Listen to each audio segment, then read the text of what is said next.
তাহলে 5 ওয়াক্ত নামাজ কি কায়েম হবে না? আল্লাহ রাসূল বললেন, সাহাবীরা রে, 5 ওয়াক্ত নামাজ যদি কায়েম করতে চাও তাহলে যিনি ইমাম হবেন তাকেই নেতা হওয়া লাগবে। 5 ওয়াক্ত নামাজ যদি কায়েম করতে চাও তাহলে যিনি নামাজ পড়াবেন তাকে আবার সমাজের নেতা হওয়া লাগবে। জোরে কোন কি হওয়া লাগবে? আজকে আমাদের বাংলাদেশে নেতা একজন, ইমাম আর একজন। ইমাম লেখছে কেশিয়ারের কাছে দরখাস্ত আমার এলাকার, যে চাচা আমার বেতন খুবই কম, চাচা সব জিনিসের দাম বেড়ে গেল, সব জিনিসের একটা পেঁয়াজের দাম 100-র উপর গেল, যেভাবে জিনিসের দাম বাড়তেছে আমার বেতন তো বাড়তেছে না, আজ 5 বছর হলে 4,000 টাকা করে দেন, একটু বেতন বাড়ান। কেশিয়ার চিঠির উত্তরে লিখছে, তোর মন চাইলে পড়া, না চাইলে আর এক মসজিদ ধর। যেই দেশের ইমামেরা কেশিয়ারের কাছে বেতনের দরখাস্ত লেখে, সেই দেশে নামাজ কায়েম হবে না। নামাজ তখনই কায়েম হবে ইমাম শুধু ইমাম না, সমাজের নেতা হবে। জোরে কর কথা ঠিক কি না? আজকে বাইতুল মুকাদ্দাসকে নিয়ে আপনাদের সামনে কিছু আলোচনা করা লাগবে, কারণ ওটাও মসজিদ, যে মসজিদে আমি বসেছিলাম এটাও মসজিদ। জোরে কোন কথা ঠিক কি না? ওই মসজিদকে বাদ দিয়ে এই মসজিদের আলোচনা হবে? হবে না। এখন আসেন, আমরা আল্লাহর প্রশংসা করার কারণ হলো আল্লাহ আমাদেরকে বিশ্ব নবীর উম্মত হিসেবে কবুল করেছেন। যেই নবী আমার বাইতুল মুকাদ্দাসে, যেই বাইতুল মুকাদ্দাসকে নিয়ে ইহুদিরা তামাশা খেলতেছে, ওই বাইতুল মুকাদ্দাস আমাদের নবী সমস্ত নবী রাসূলের ইমামতি করেছে। সুবহানাল্লাহ বলেন। এটা কোন রাতে? এটা লাইলাতুল মেরাজের রাতে। আল্লাহ রাসূল হচ্ছেন ইমাম আর সমস্ত নবী রাসূল হচ্ছে মুসল্লি। বাইতুল্লাহ, কাবা ঘর, এই ঘরে সমস্ত নবী রাসূল নামাজ পড়ে নাই, কিন্তু বাইতুল মুকাদ্দাসে সমস্ত নবী রাসূল নামাজ পড়েছে। কাবার চাইতে বাইতুল মুকাদ্দাসের গুরুত্ব কম না, অনেক বেশি, অনেক বেশি। সেই বাইতুল মুকাদ্দাসে শিশু বাচ্চারা মাকে বলে, মা খাবার দাও, মা বলতেছে গুলি খা, যা গুলি খা। ছোট ছোট বাচ্চা, 4 বছর 5 বছর বাচ্চাকে মা বলতেছে এই ঢেল ডালিয়া যা, ঢেল একটা ঢেল, যা যা, ওই যে ইহুদিরা হচ্ছে মেরে দে। তখন ছোট বাচ্চা বলতেছে, মা ওদের হাতে গুলি আছে, মা আমরা ঢেল মারলে ওরা যে গুলি করবে। বলে, ওরা গুলি করলে তুই মরবি না, আল্লাহ তোকে জান্নাতের দরজা খুলে দিবে। ওয়ালা তাকুলু লিমান ইউকতালু ফি সাবিলিল্লাহি আমওয়াতুন বাল আহইয়াউ ওয়ালাকিন লা তাশউরুন।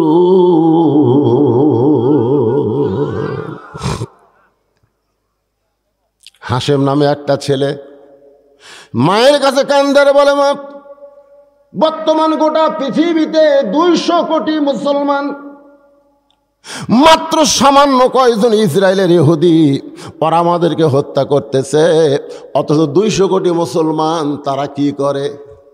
মা হাশেমের কপালে চুমা দিয়ে বলে, হাশেম রে, তোর নাম হলো হাশেম আর নবীর নাতির নাম হলো হোসাইন।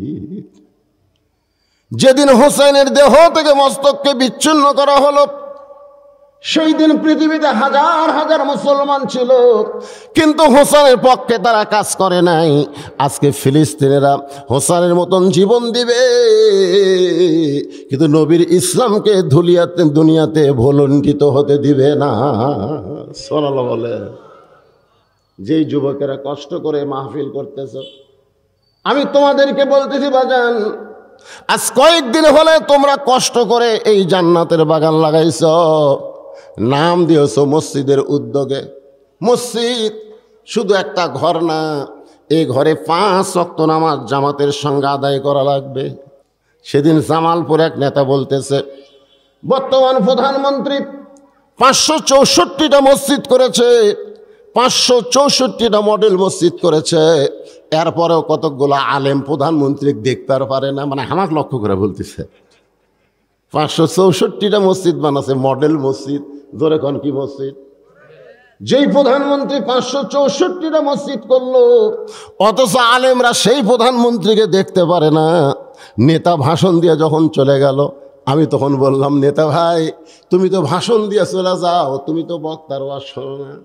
বক্তারাও খুশি, এতগুলো মসজিদ বানাইছে প্রধানমন্ত্রী। কিন্তু আল্লাহ কোরআনে মসজিদ বানানোর আগে ঘোষণা করেছেন, আল্লাযীনা ইম্মাক্কান্নাহুম ফিল আরদ, মুসলমানের মধ্যে কেউ যদি প্রধানমন্ত্রী হয়, মুসলমানের মধ্যে কেউ যদি প্রেসিডেন্ট হয়, মুসলমানের মধ্যে কেউ যদি কাউকে যদি ক্ষমতা দেওয়া হয়, তারা মসজিদ বানান আগে না, তারা মাদক মুক্ত সমাজ করা আগে না, তারা পদ্মা সেতু নির্মাণ করা আগে না, তারা বাল্য বিবাহ বন্ধ করা আগে না। তার 1 নম্বর কাজ হলো আকামুস সালাত, নামাজ কায়েম করা। নামাজ যদি কায়েম না হয়, এতগুলো মসজিদ বানায় কোনো লাভ হবে না। কারণ বিশাল মসজিদে এক কাতার মুসল্লিও হয় না। জোরে গান কথা ঠিক কিনা? কথা কন না কেন? এক কাতারে হয় না। গোটা মসজিদের টাইস করা যায়, দেখে সামান্য জায়গা পরিষ্কার। মুয়াজ্জিনকে বললাম, কে ভাই এই সামান্য জায়গা পরিষ্কার কেন? আজান হয়, আকামত হয়, কেউ আসে না হুজুর, তো খামাকা মসজিদ ঝাড় দিয়ে লাভ কি? আমি নামাজ পড়ি আল্লাহু আকবার কয়ে এই জায়গাত দুটা গামছার বাড়ি মারি, আকামত দিয়ে একলা একলাই নামাজ পড়ি, কেউ আসে না। তো খালি মসজিদ বানালে হবে না, এই এলাকার সমস্ত যুবকদেরকে 5 ওয়াক্ত নামাজ মসজিদে আদায় করা লাগবে। জোরে কোন কথা ঠিক কিনা? আল্লাহ রাসূল বলেছেন, লা সালাতা লা ঈমানা, যার নামাজ নাই তার কোনো ঈমান নাই। ভালো করে শোনেন, লা সালাতা লা দীনা, যার নামাজ নাই তার কোনো ধর্ম নাই। বাইনাল আবদি ওয়াল কুফরি তারকুস সালাত, বান্দার কাফেরের মধ্যে পৃথক করার জিনিসটার নামই হলো নামাজ।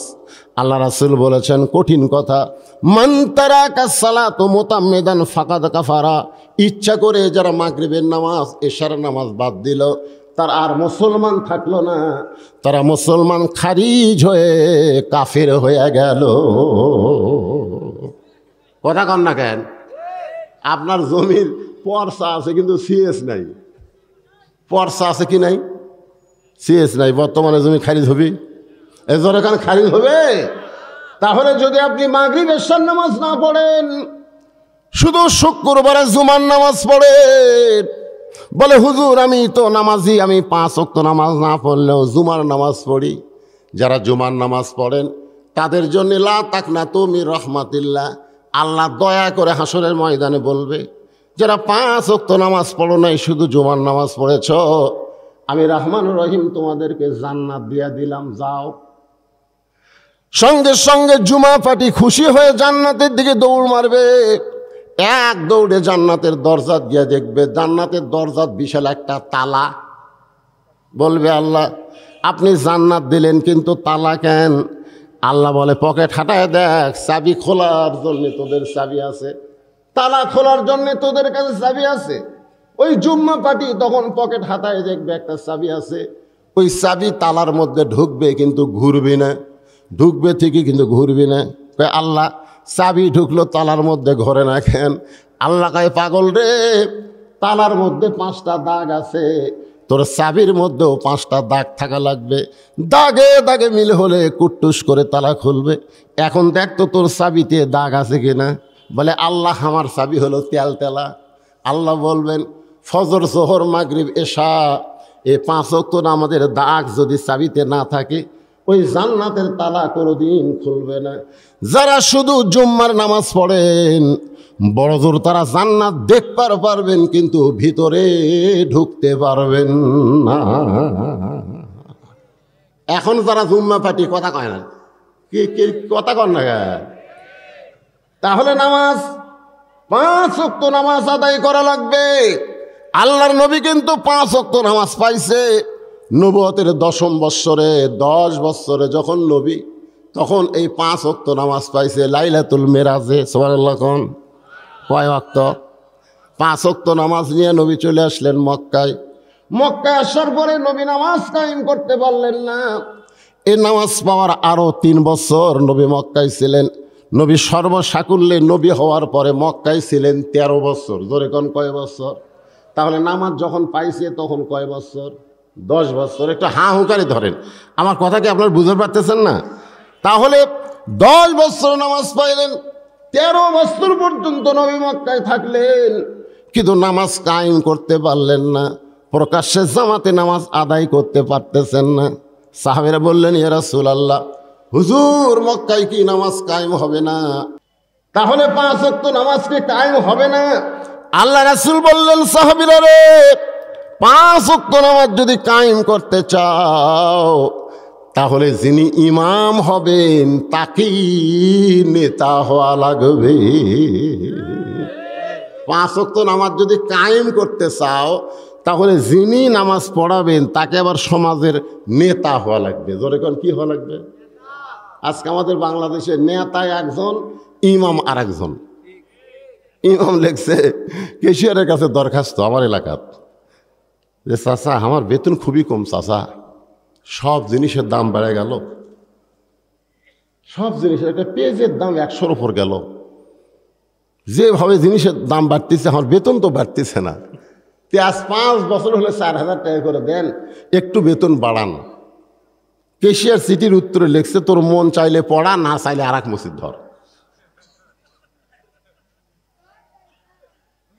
যেই দেশের ইমামেরা কেশিয়ারের কাছে বেতনের দরখাস্ত লেখে, সেই দেশে নামাজ কায়েম হবে না। নামাজ তখনই কায়েম হবে, ইমাম শুধু ইমাম না, সমাজের নেতা হবে। জোরে কর কথা ঠিক কি না? আল্লাহ রাসূল নবুয়তের 10 বছরে নামাজ পেলেন, কিন্তু মক্কায় নামাজ কায়েম হলো না। এই নামাজ কায়েম হলো মদিনায়। সর্বোত্তম রাসূল হিজরত করে যখন মদিনায় গেলেন, একটা মসজিদ নির্মাণ করলেন, যে মসজিদের নাম হলো মসজিদে কোবা। জোরে কোন মসজিদের নাম কি? আপনি হজ করছেন? আপনি করছেন?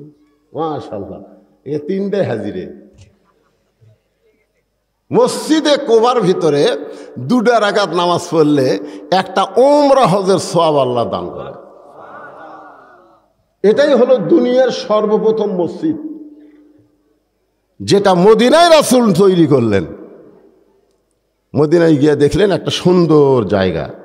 রাসূল বললেন, এই জায়গার মালিক কে?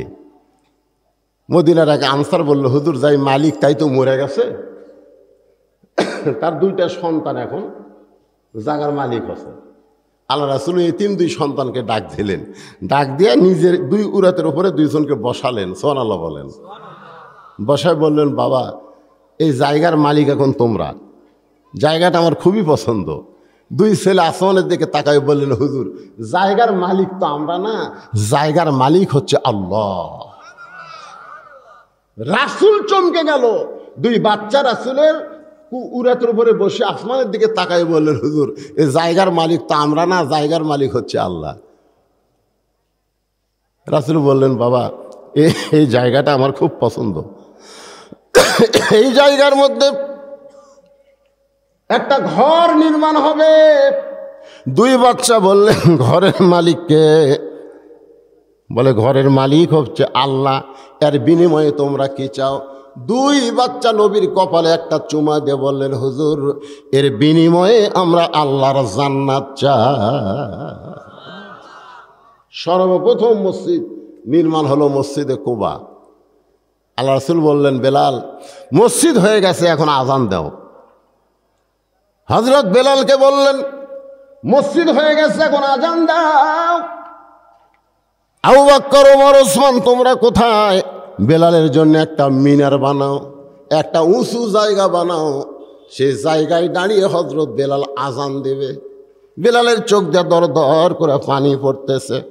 আল্লাহ রাসূল বলে, বেলাল আজান দেওয়ার কথা শুনে তুমি কাঁদো কেন?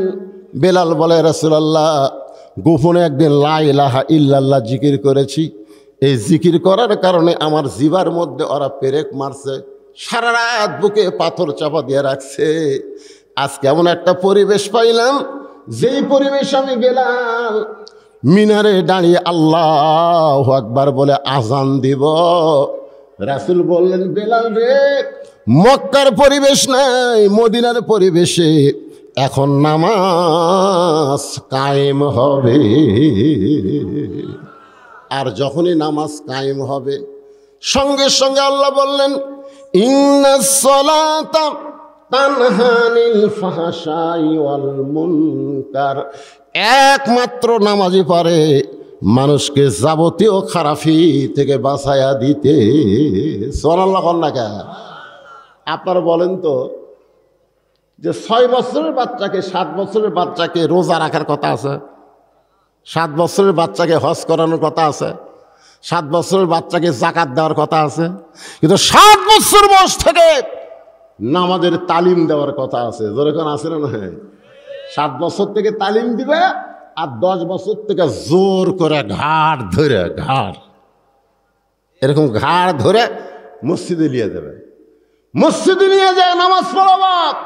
তুমি যদি তোমার সন্তানকে একবার নামাজ ধরাতে পারো, ওই সন্তান কোনোদিন গাঁজা ধরবে না, ওই সন্তান কোনোদিন ফেন্সিডিল ধরবে না, ওই সন্তান কোনোদিন আর্জেন্টিনার পতাকা টাঙ্গাবে না, ওই সন্তান কোনোদিন ব্রাজিলের পতাকা টাঙ্গাবে না।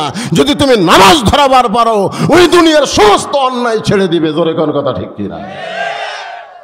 এই জন্যে 10 বছর থেকে ওই যে পুচ্ছিগুলো ঘুরতেছে, ঘোরার কারণে হলো নামাজ ধরাবার পারেননি। আজকে আমাদের যুবকেরা 4G 5G মোবাইল নিয়ে ঘুরতেছে, দরজা জানলা বন্ধ করে অশ্লীল ভিডিও দেখতেছে, আর সকালবেলা গল্প করতেছে, আজ যা দেখেছি ভাই। কেমনি দেখলি রে? কয় দরজা জানলা বন্ধ করে দেখছি রে, কেউ দেখেনি। 2 কান্দের ফেরেশতা কয় শালা মরিয়া দেখ, কেউ দেখেছে কিনা? আমরা খুঁটি আসলো, এই 2 কান্দের 2 ফেরেশতা খুঁটি আসলো। উনি যখন দরজা জানলা বন্ধ করে দেখ খারাপ ছবি দেখছে, 2 ফেরেশতা কি ঘর থেকে বেড়াই গেছে? কথা কন না কেন? আসিল না? শুনে তোমার 2 কান্দে 2 মোহরি লেখিতেছেন ডায়েরি, দলিল দেখে রায় দিবে, টাকা পয়সার নাই কারবার। নামাজ কায়েম হয়ে গেল, নামাজ কায়েম হয়ে গেল মদিনায়। আল্লাহর নবী যখন আসরের নামাজ পড়াচ্ছেন, খুব খেয়াল করবেন 5 ওয়াক্ত নামাজের মধ্যে একটা নামাজের নাম হলো আসরের নামাজ। জোরে কোন কোন নামাজ?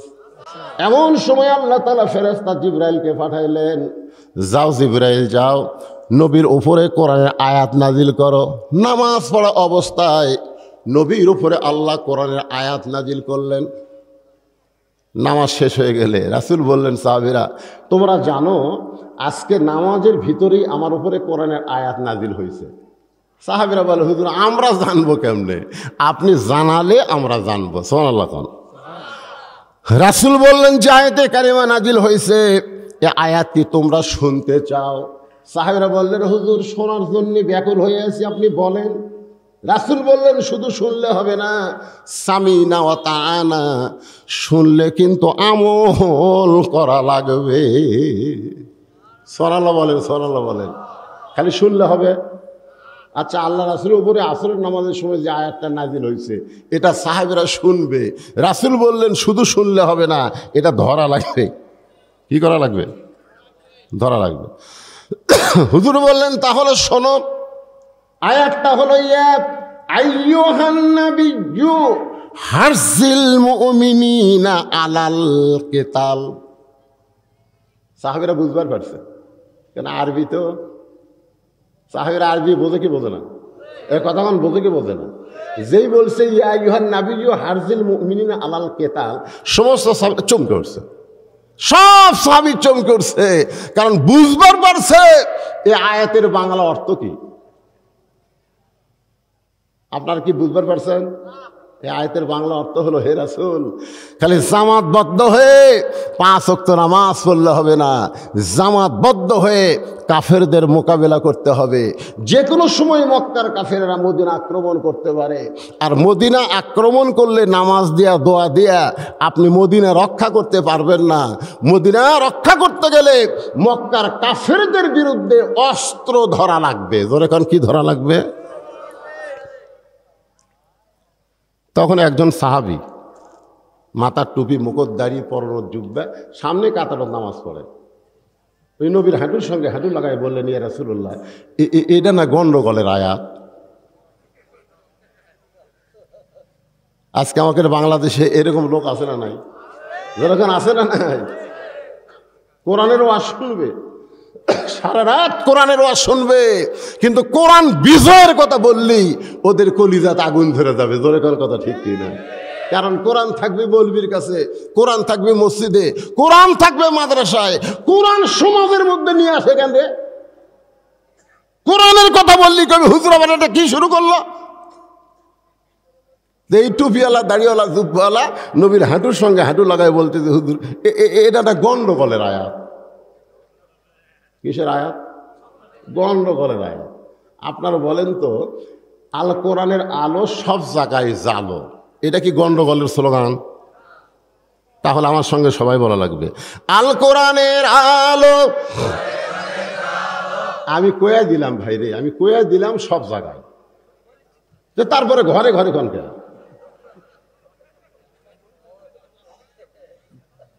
না, খালি ঘরের মধ্যে জ্বললি হবি, বেড়া ধরা লাগবে না।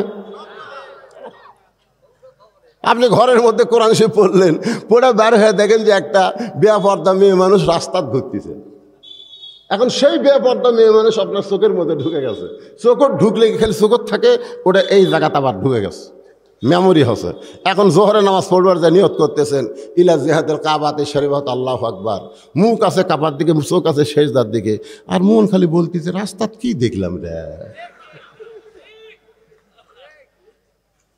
তাহলে আল কোরআনের আলো শুধু ঘরের মধ্যে জ্বালালে হবে না, সব জায়গায় জ্বলাতে হবে।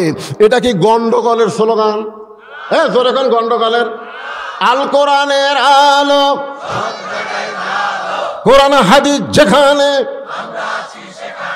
দুনিয়ার মুসলমান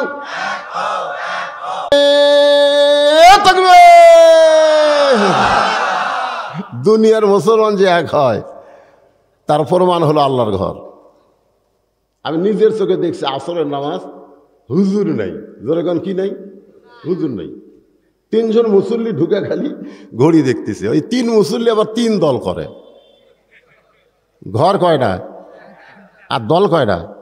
3 দলের 3 জন খালি ঘড়ির দিকে তাকে আছে, হুজুর নেই।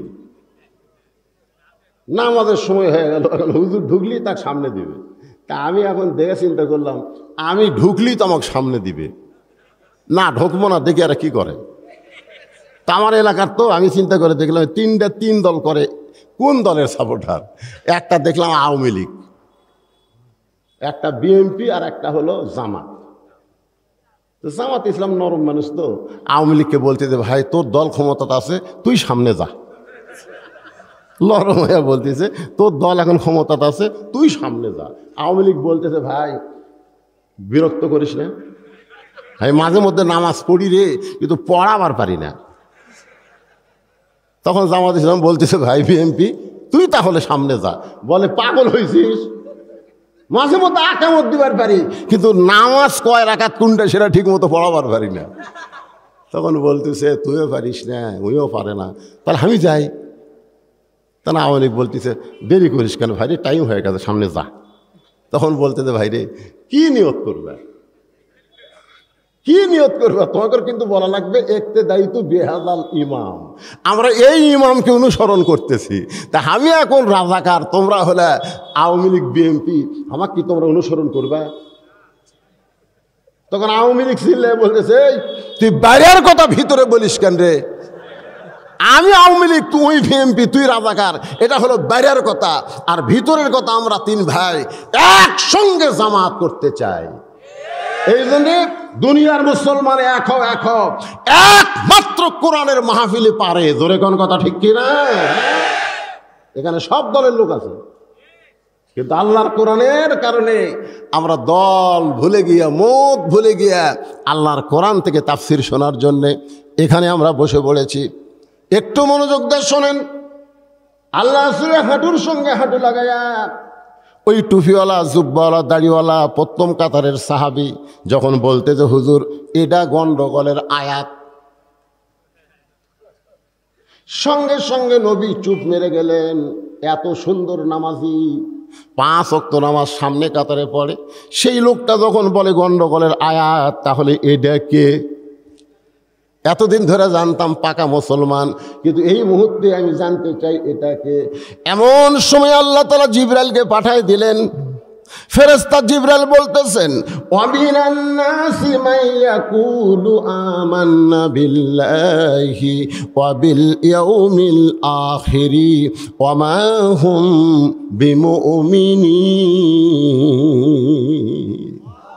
মানুষের মধ্যে এমন কিছু মানুষ আছে, মনোযোগ দিয়ে শোনেন, এমন কিছু মানুষ আছে যারা বলে আমরা আল্লাহ বিশ্বাস করি, আখিরাতকে বিশ্বাস করি, নামাজ পড়ি, রোজা করি। আল্লাহ বলতেছে এরপরও সে মুমিন না, কারণ আল্লাহর কোরআনের একটা আয়াতকে যে মানবে না সে ব্যক্তি মুমিন না, সে হলো মুনাফিক। জোরে বলেন, সে কি? মুনাফিক। মসজিদ নববী তৈরি হলো, নবী মেহরাব বানালেন। মেহরাব খুব খেয়াল করবেন, মেহরাব মানে মাইক থোয়ার জায়গা না, ইমামের মেম্বর থোয়ার জায়গা মেহরাব না। মেহরাব হলো অস্ত্র রাখার জায়গা। ধরে কর কথা ঠিক কি না? আজকে প্রত্যেকটা মুসলমানের মেহরাবে যদি বাতিলের মোকাবেলার করা অস্ত্র থাকতো, ইসরায়েলি ইহুদির বাচ্চার ক্ষমতা হতো না বাইতুল মুকাদ্দাসের দিকে নজর দেওয়া। জোরে কর কথা ঠিক কি না? সব ভুলে যায়, তসবি লিছে, তসবি। কি মুসলমান কোন জায়গা থেকে আইছে? বদরের যুদ্ধে নবী মাথার টুপি খুলে মাথার হেলমেট দিছে, হেলমেট হেলমেট জুব্বা খুলে নবী সৈনিকের পোশাক পরছে, কোমরে একটা পেটি বাঁধবে, ঢিল হচ্ছে বারবার। আলীকে ডাক দেয়, বলে আলী আমার কোমরের বেল্টটা একটু টাইট করে দাও তো। আবু বকর বলে, হুজুর আপনি আল্লাহর নবী, আপনার কোমরের বেলে এত টাইট হওয়া লাগবে কেন? রাসূল বললেন, আমি আল্লাহর নবী, কিন্তু আজকে বদরের যুদ্ধে আমি হচ্ছে আল্লাহর সেনাপতি। জোরে কোন সুবহানাল্লাহ।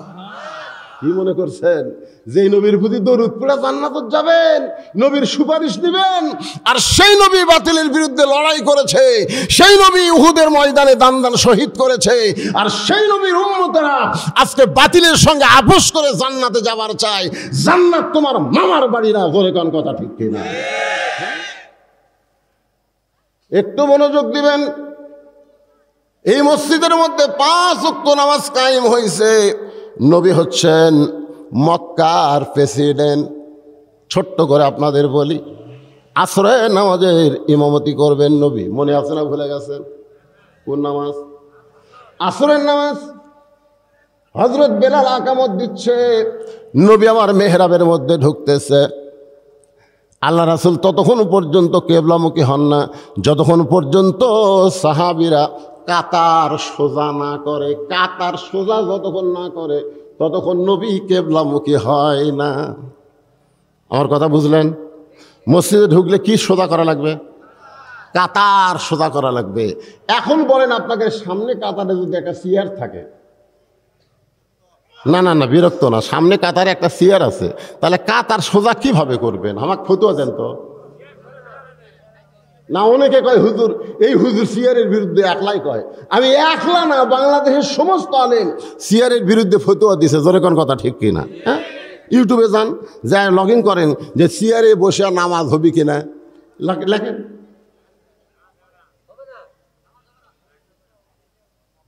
পায়ের গোড়ালির সঙ্গে গোড়ালি মিল করা লাগবে। যে বেটা সিয়ারে বসছে ওর পায়ের গোড়ালি কুটি গেছে। আমাকে একজন বলতে যে হুজুর চেয়ারে কি নামাজ হবে না? আমি হবে, হবে, চেয়ারে নামাজ হবে, বাড়িতে হবে। তুমি অসুস্থ, তোমার ঠ্যাং ভাঙ্গিছে, তোমার মাজা ভাঙ্গা, তুমি বাড়িতে নামাজ পড়ো। লা ইউকাল্লিফুল্লাহু নাফসান ইল্লা উসাহা। আল্লাহ তোমাকে এমন কিছু কঠিন করে দেয়নি যে তুমি বসতে পারবা না, দাঁড়াবার পারবা না, তারপরেও তোমাকে জামাত করা লাগবে, এই কথা আল্লাহ কয়নি। যতদিন পর্যন্ত দাঁড়ায়া নামাজ পড়তে না পারবা, বাড়ির চেয়ারত পড়ো, কিন্তু মসজিদে আসলে তোমাকে কাতার সোজা করা লাগবে। যেরকম কি সোজা? কাতার সোজা। যতক্ষণ কাতার সোজা হয়নি ততক্ষণ নবী কিবলামুখী হয়নি। সুবহানাল্লাহ। হযরত বেলাল আকামত দিচ্ছেন।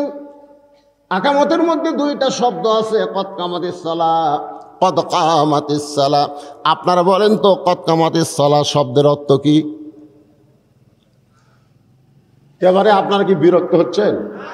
মসজিদের উদ্যোগে মাহফিল। আমি এতক্ষণ ধরে কিসের ওয়াজ করতেছি? তাহলে সে মসজিদের ওয়াজ শুনবেন না মন্দিরের ওয়াজ শুনবেন? তাহলে কতকামাদের সালা শব্দের অর্থ কি?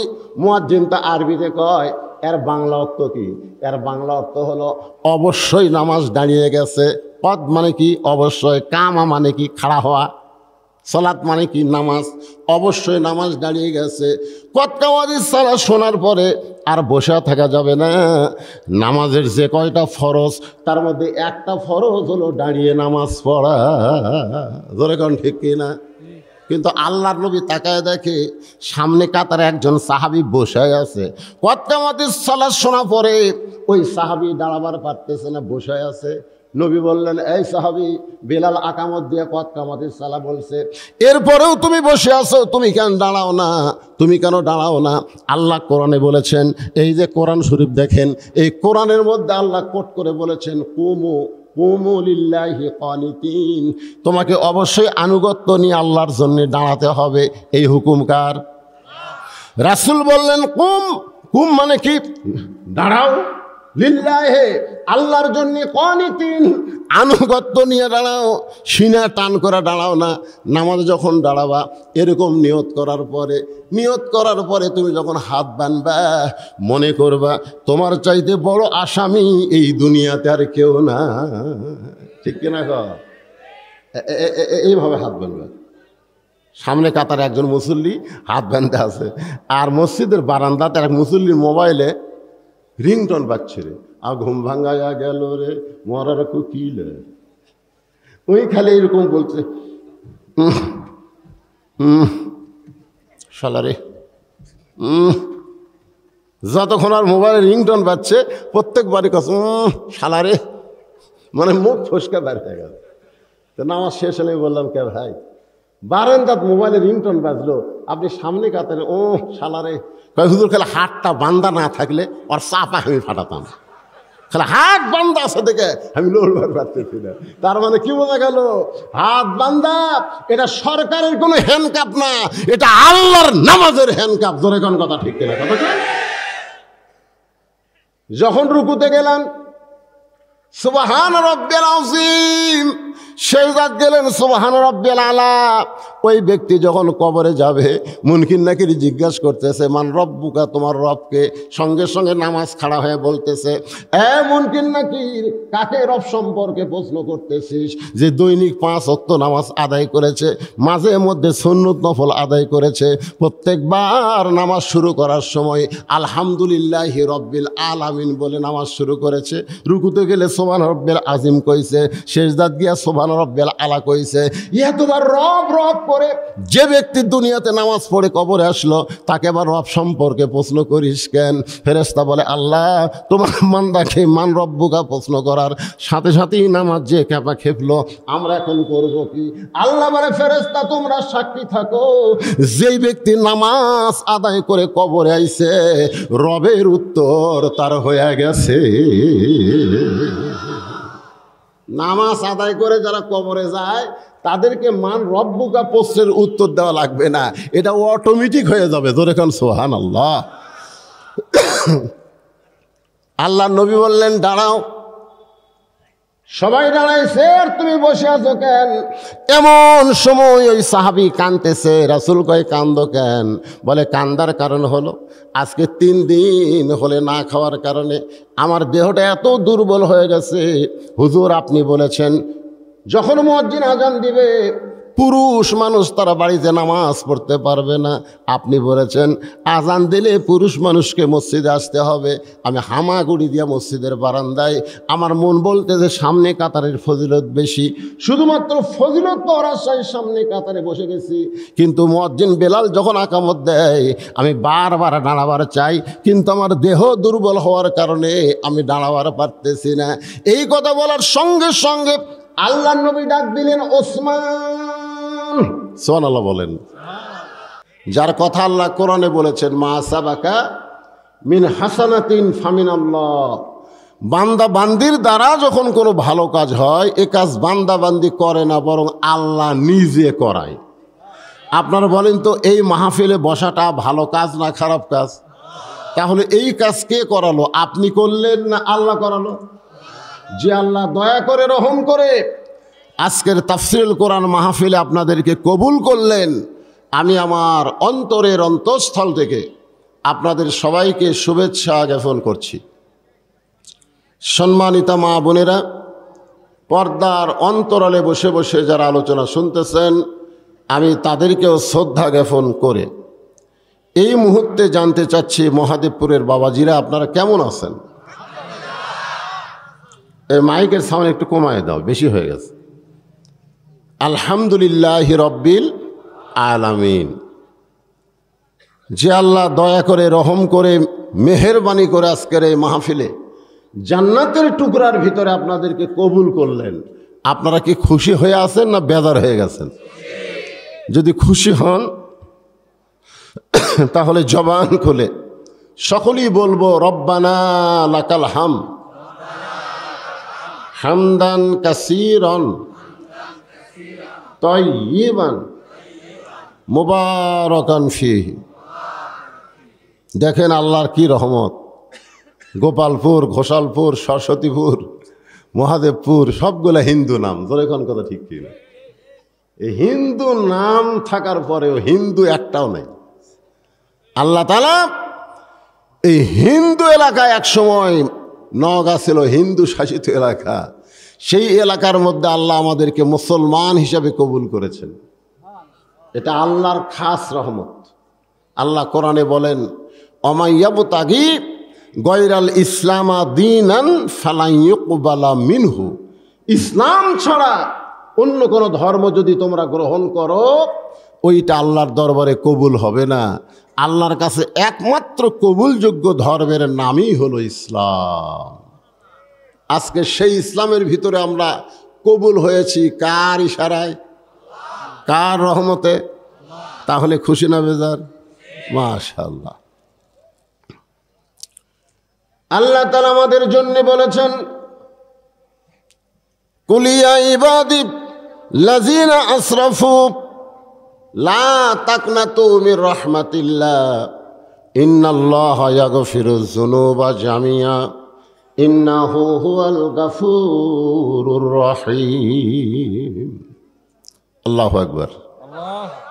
যারা মাগরিবের নামাজ পড়েননি, এশার নামাজও পড়েননি, ওয়াজ শুনতেছেন, আমি তাদের জন্য আয়াতে কারিমা তেলাওয়াত করলাম। কারণ মসজিদের উন্নয়ন কল্পে মাহফিল। আমি সেই মসজিদের মধ্যে এতক্ষণ ছিলাম, চারিদিকে তাকায় দিকে সব ঠিকঠাক মাশাআল্লাহ, খালি ওযুখানাটা এখনো কমপ্লিট হয়নি। এছাড়া মসজিদের কোনো কমতি নাই। কিছুদিন পরে হয়তো এই মসজিদ বলবে, হুজুর একতলার হচ্ছে না, দোতলা করা লাগবে, ঠিক কিনা? এখন যদি বলা হয় দোতলা কেন করবেন, বলে এত মুসল্লি হুজুর আটে না।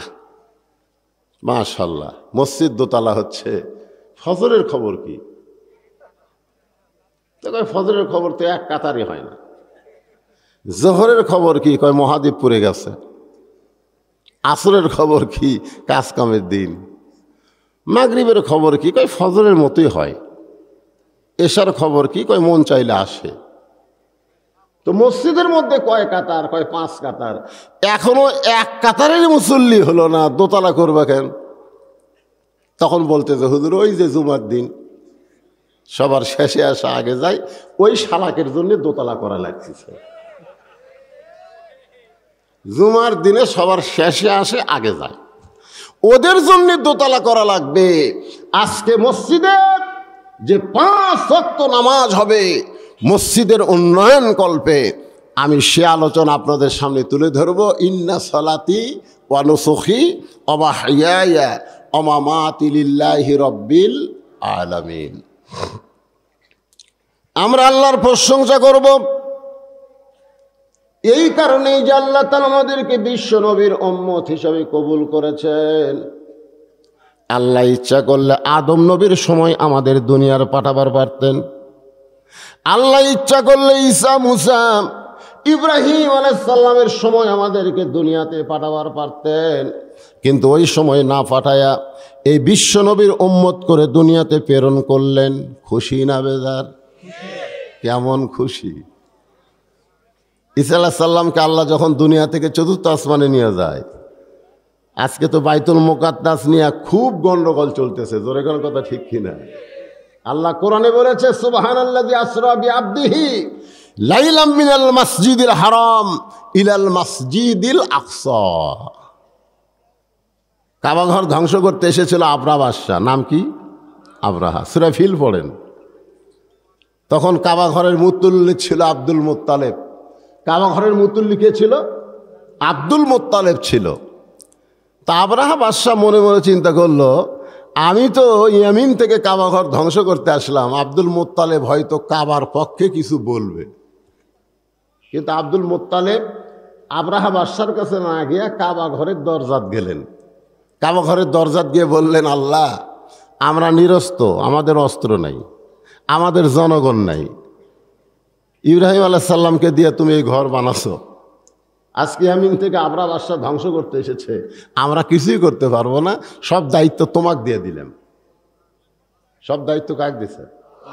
আজকে ফিলিস্তিনের মুসলমান যদি বাইতুল মুকাদ্দাসের সামনে গিয়ে বলতো, আল্লাহ, আমরা কিছুই করতে পারবো না, বাইতুল মুকাদ্দাস তোমার ঘর, তুমি হেফাজত করো, এ কথা ফিলিস্তিনের মুসলমান বলতেছে না, বরং তারা বলতেছে দেহে এক ফোঁটা রক্ত থাকতে, জীবন থাকতে ইহুদির বাচ্চাদেরকে বাইতুল মুকাদ্দাস দখল করতে দিব না। ধরে কার কথা ঠিক না?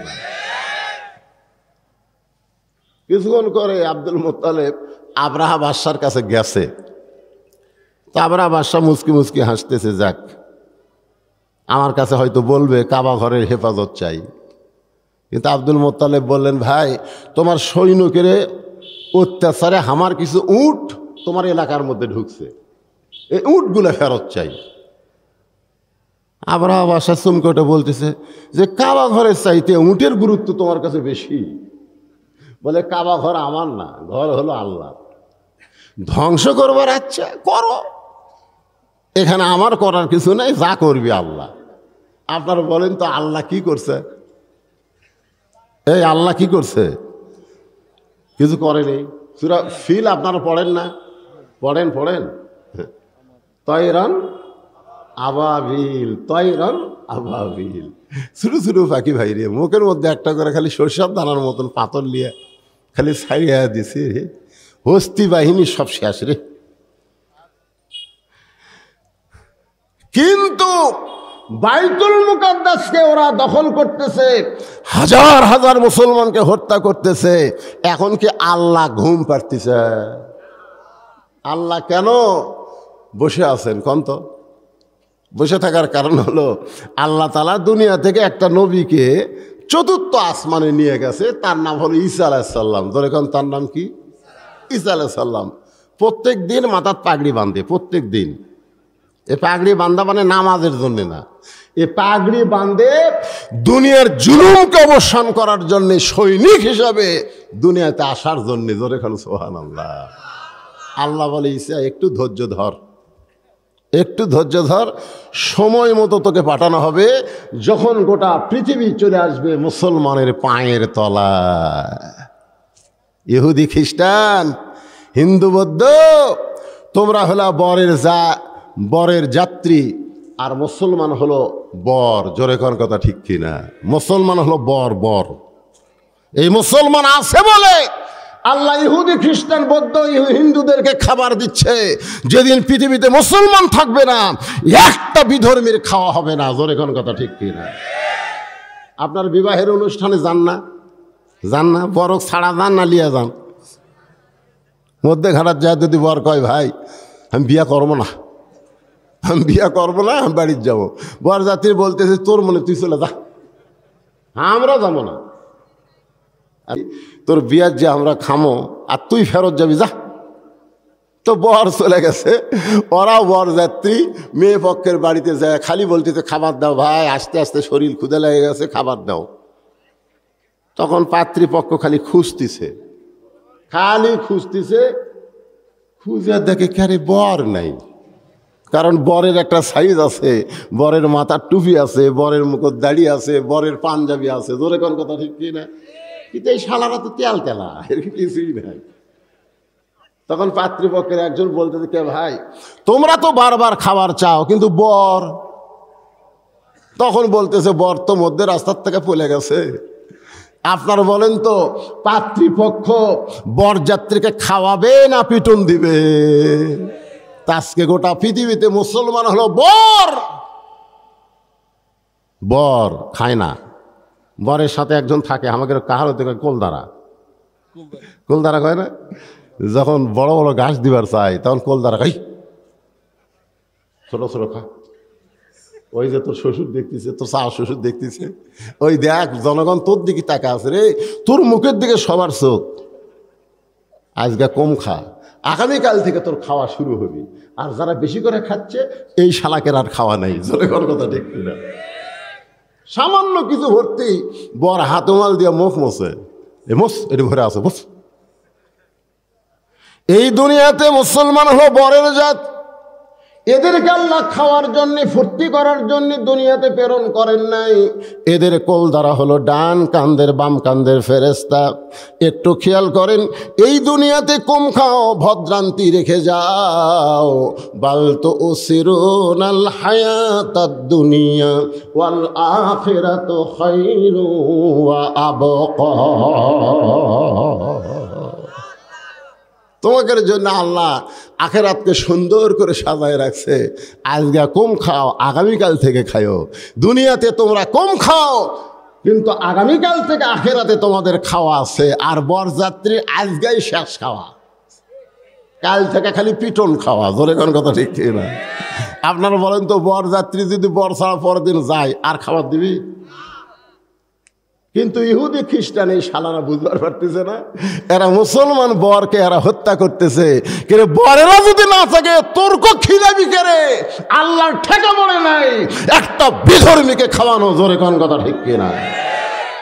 বরের ওসিলাই খাচ্ছে, অথচ বরকে চিনতেছে না। রাসূলের মহব্বত,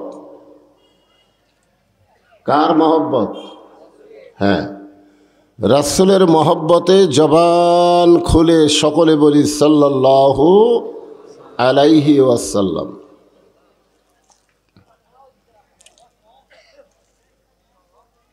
আমরা যে কলেমার জিকির করলাম, এতে কিছুক্ষণ আগে লা ইলাহা ইল্লাল্লাহ, এই জিকির করাটা হলো ইবাদত। জিকির করা কি? ইবাদতের যতগুলো নেকি সবগুলো আল্লাহ মালিক। মালিককে? আল্লাহ। আপনার দুই কাঁধে যে দুইটা ফেরেস্তা আছে, এই ফেরেস্তাগুলো যারা জিকির করলেন, ডান কাঁধের ফেরেস্তা কলম দিয়ে লিখলো। আর জিকির করলো না যারা, বাম কাঁধের ফেরেস্তা তো বেকুব, যারা তো জিকিরও করে না, কি লিখবো, মুখ বন্ধ করে আছে। তখন ওই ফেরেস্তা আল্লাহকে বলে, আল্লাহ তোমার কোরআনের বাগানে বসে যারা জিকির করলো, ডান কাঁধের ফেরেস্তা তো লিখলো, কিন্তু যারা করলো না এদের খবর কি? তা আমি কি করব? কলম কি বন্ধ থুবো না কিছু লিখব? তখন আল্লাহ বলে, তুমি লেখো বোবা শয়তান। জোরে কোন, কি শয়তান? বোবা শয়তান। এখান থেকে আমরা বুঝলাম জিকির করার সময় জবানকে বন্ধ রাখা যাবে না। যাবে? কারণ আপনি যে নামাজ, রোজা, হজ, যাকাত এইগুলো কিন্তু সব সময় করতে পারবেন না। আপনি ইচ্ছা করলেই নামাজ পড়তে পারবেন না, নামাজ পড়ার সময় আছে, ঠিক কিনা বলেন? আপনি ইচ্ছা করলেই যাকাত দিবার পারবেন না, যাকাত দেওয়ার একটা সময় আছে, আছে না নাই? আপনি ইচ্ছা করলে হজ করতে পারবেন না, হজ করারও একটা সময় আছে।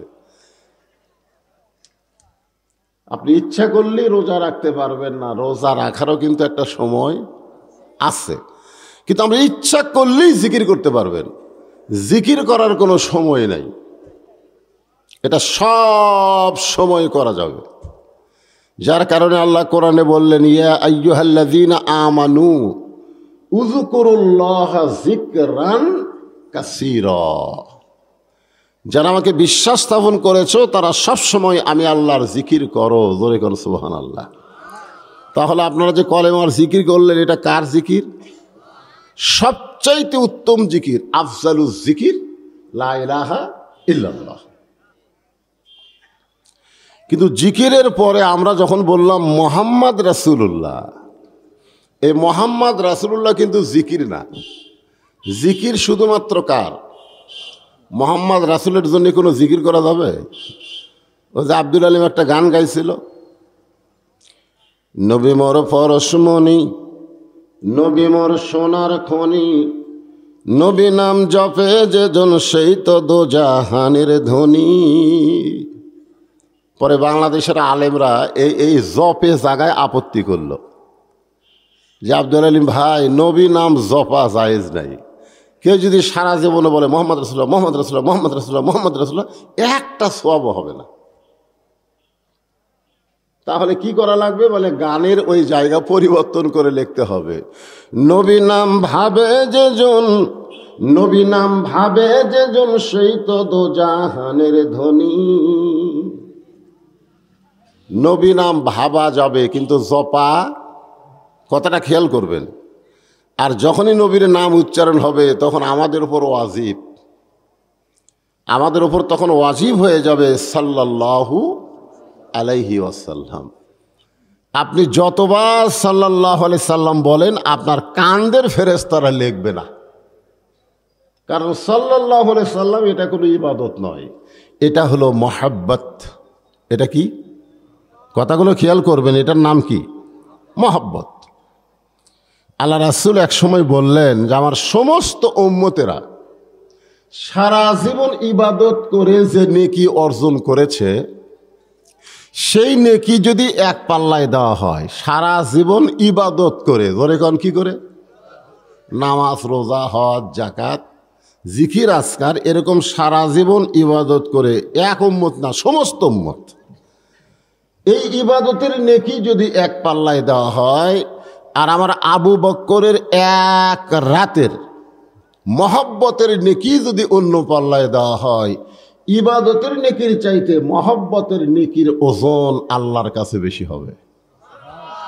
এখন বলেন, ইবাদত আর মহব্বত এই দুইটার মধ্যে তফাৎ আছে না নাই? আপনারা যখন সাল্লাল্লাহু আলাইহি সাল্লাম বললেন আল্লাহ রাসূলের মহব্বতে, তখন আপনার কান্দের ফেরেশতা লিখবে না, কিন্তু একদল ফেরেশতা আল্লাহ এখানে পাঠাইছে, আপনার দরুদ শেষ হওয়ার সঙ্গে সঙ্গে এই দরুদগুলো আপনারই নামে, আপনারই নামে, যারা সাল্লাল্লাহু আলাইহি সাল্লাম বললেন তাদের নামে রাসূলের রওজা মোবারকে পৌঁছায় দিবে। এখন হাসরের ময়দানে দেখা যাবে নেকি আর পাপ ওজন করে নেকির চাইতে পাপ বেশি হয়ে গেছে। আমাদের নেকির চাইতে পাপ বেশি না কম? কথা কয় না, কম না বেশি? এখানে যত মানুষ, বক্তা সহ আমরা যারা বসে আছি, নেকি আর পাপ যখন ওজন করা হবে, আমরা একজনেরও নেকির পাল্লার ওজন বেশি হবে না। কারণ আমরা যে দেশে বসবাস করতেছি, এই দেশে আমরা আজরাইল ধরার চাইতে পুলিশ ধরার ভয় বেশি করতেছি। জোরে কর কথা ঠিক কিনা? এই দেশে মানুষ সব জায়গা নিজের নামে করে নিছে। জায়গা দেখতেছেন, হুজুর এটা আমার, এটা আমার ভাইয়ের, এটা আমার চাচার, এটা আমার দাদার, তো সবই যদি তোমাকে হয় আল্লাহর, আল্লাহটা দেখতে গেলে আপনার 2 মিনিট হাঁটা লাগবে। বাংলাদেশে আল্লাহর জায়গা দেখতে গেলে কয় মিনিট হাঁটা লাগবে? 2 মিনিট হাঁটার পরে মসজিদের সামনে গিয়ে বলতেছে, হুজুর এখানেও আল্লাহর কিছু ছিল না, আমার চাচা দয়া করে আল্লাহ 10 শতক দিছে, আমার চাচা আল্লাহ দয়া করছে করে 10 শতক দান করছে, আর আমরা টাকা পয়সা দিয়ে আল্লাহ ঘর বানায় দিছি। তখন ফেরেশতাকে আল্লাহ, এই দেশের নাম কি যেই দেশে তোমার কিছুই নাই? ওর চাচা জায়গা দিলে ওরা টাকা দিয়ে ঘর বানায় দেয়। আল্লাহ কয় ওই দেশের নামই হলো বাংলাদেশ, ওই দেশে আমি আল্লাহর চাইতে গরিব কেউ নাই। আজকে 5 তলা বাড়ি বানাতে কোনো মানুষ ভিক্ষা করে না, 10 তলা বিল্ডিং বানাতে কোনো মানুষ ভিক্ষা করে না, 1 তলা মসজিদ বানাতে গিয়া ভিক্ষা করতে হয়। জোরে কোন কথা ঠিক কিনা? আজকে সেই মসজিদের উদ্যোগে মাহফিল, আমি মসজিদকে সামনে নিয়েই আলোচনা করব। আসলে মসজিদ কি আমাদের জানা দরকার। জোরে কোন ঠিক কিনা? জানা দরকার আছে না? হ্যাঁ, তো যেটা বলতেছিলাম যে নেকি আর পাপ ওজন করে নেকির চাইতে কি পাপ বেশি। কথা কথে শরম করতেছে। এত বড় মরদ কে আছে বলেন তো যে আমার পাপের চাইতে নেকি বেশি? তাহলে কথা বলেন না কেন? নেকির চাইতে পাপ বেশি। নেকির চাইতে পাপ যখন বেশি হবে, আল্লাহ জাহান্নামের ফেরেশতাদের বলবেন ধাক্কায়া ধাক্কায়া জাহান্নামে নিয়ে যাও। আল্লাহ বিচার করে দেখে নেকির চাইতে পাপ বেশি। আর খবর আছে? আল্লাহ বলেছেন ফামাইয়ামাল মিসকালা যাররাতিন খায়রান ইয়ারা ওয়া মাইয়ামাল মিসকালা যাররাতিন শাররান ইয়ারা। ইয়ারা শব্দের অর্থ হলো তোমাদেরকে দেখানো হবে, তোমাদের বিচার গোপনে করা হবে না, প্রকাশ্যে বিচার করবে আল্লাহ। সুবহানাল্লাহ বলেন। আজকে বাংলাদেশে অনেক বিচার গোপনে হয়, হয় কি হয় না? অনেক বিচার গোপনে হয়। গোপনে বিচার করার পরে একজনের ইশারায় আবার রায় পাল্টা যায়। জোরে কোন কথা ঠিক কিনা? এইরকম বিচার আমরা দেখতেছি।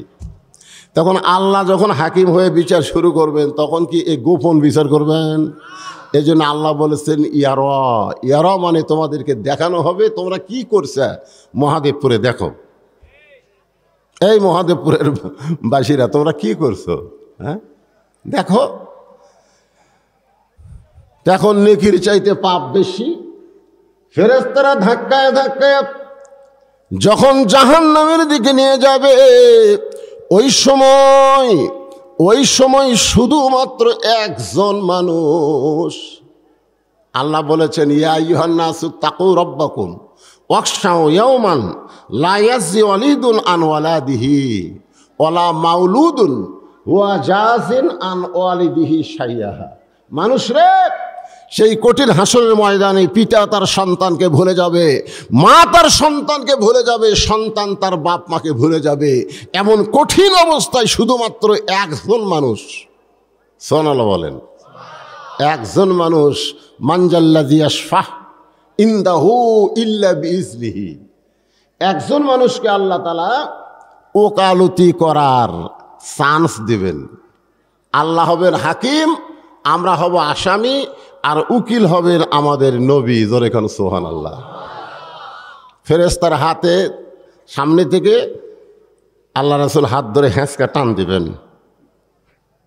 কি রে, কোথায় নিয়ে যাস? ফেরেশতারা কয় কি কর আপনি? আল্লাহ নেকি আর পাপ ওজন করে, নেকির চাইতে পাপ বেশি। আল্লাহর হুকুমে আমরা জাহান্নামে নিয়ে যাচ্ছি, আপনি হাত ধরে টানেন কেন? রাসূল বলতেছেন আল্লাহ বিচার করবে আমার উম্মতের, আর আমি নবী সেখানে থাকবো না। এই বিচার আল্লাহ করতে পারে, কিন্তু আমি রাসূল মানি না। ফেরেশতারা কয় কে রে? এরা আমল নামার সব কিছু ওজন হয়ে গেল, নেকির চাইতে পাপ বেশি, আর এই বেটা উকিল কয় আমি মানি না, তো কি করবি? নবী তখন আমাদেরকে আবার মিজানের কাছে নিয়ে যাবেন, নিয়ে যা বলবে আল্লাহ শেষ। আল্লাহ বলতেছে নেকি আর পাপ ওজন করে দেখছি, নেকির চাইতে পাপ বেশি, তাহলে আমার গুলা কি হবে? আল্লাহ বলবেন রাসূল আপনার আবার কি? বলে আমার প্রতি মহব্বতের দরুদ পড়েছে, এই দরুদের নেকিগুলো মদিনায় রওজা মোবারকে জমা হয়েছে। এই নেকিগুলো আমি রাসূল আমার উম্মতের জন্য নেকির পাল্লায় দিয়া দিলাম। সঙ্গে সঙ্গে নেকির পাল্লার ওজন বেড়ে যাবে। কারণ নামাজের চাইতে, রোজার চাইতে, জিকিরের চাইতে, যাকাতের চাইতে, হজের চাইতে দরুদের মহব্বতের ওজন আল্লাহর কাছে অনেক বেশি। জোরে কারো সুবহানাল্লাহ।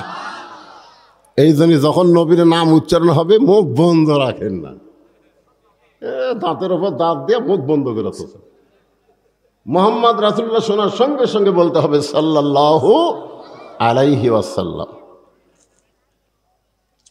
কেরে বাজান ওইদিকে হইছে হয় কেরে, কথা হয় কেন? এই যারা দাঁড়িয়ে আছে রে, তোমাদেরকে বসার জায়গা নাই? এই সাইডে অনেক জায়গা আছে। এ ভাই আপনার একটু জমে আসেন তো দেখি।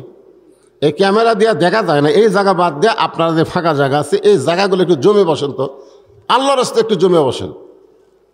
আর যারা রাস্তাঘাটে হইচই করতেছে আমি বলবো মন চাইলেও আসছো, না চাইলে চলে যাও। কথাবার্তা বললে মরার 2 বছর আগে তুমি বোবা হবে। কয় বছর আগে? 2 বছর আগে। ও করতেছে, পানি খাবার চাচ্ছে, বউ মুড়ি এনে দিছে, বুঝবার পারেনি তো খাবি পানি, ও করার জন্য মুড়ি দিছে। আর কলটা ফাটা যাচ্ছে, পানি খাবি, অক দিছে মুড়ি। কথা কর পারে তো ও কয় দেখি। আজকে কোরআনের ওয়াজ না শুনে তুমি রাস্তায় কথা বলতেছ, তোমার জবান কেড়ে নেওয়ার মালিক হচ্ছে আল্লাহ। জোরে কোন কথা ঠিক কি না? কথা বন্ধ করো, একবারে স্টপ।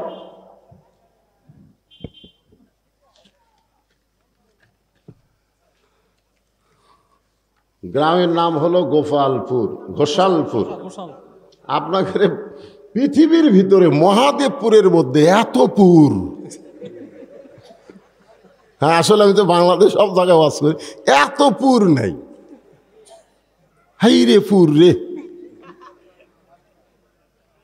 ঘোষালপুর পূর্বপাড়া জামে মসজিদ কমিটি কর্তৃক আয়োজিত তরুণ যুবকদের সমন্বয়ে আজকের এই তাফসিরুল কোরআন মাহফিলে আল্লাহ তাআলা যিনাকে সম্মানিত সভাপতির আসনে কবুল করেছেন, জনাব আলহাজ মোহাম্মদ মোবারক আলী।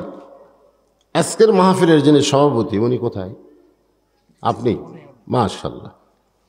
আজকের মাহফিলের সম্মানিত সহসভাপতি আলহাজ মোহাম্মদ আব্দুল জব্বার সাহেব, উনি আছেন?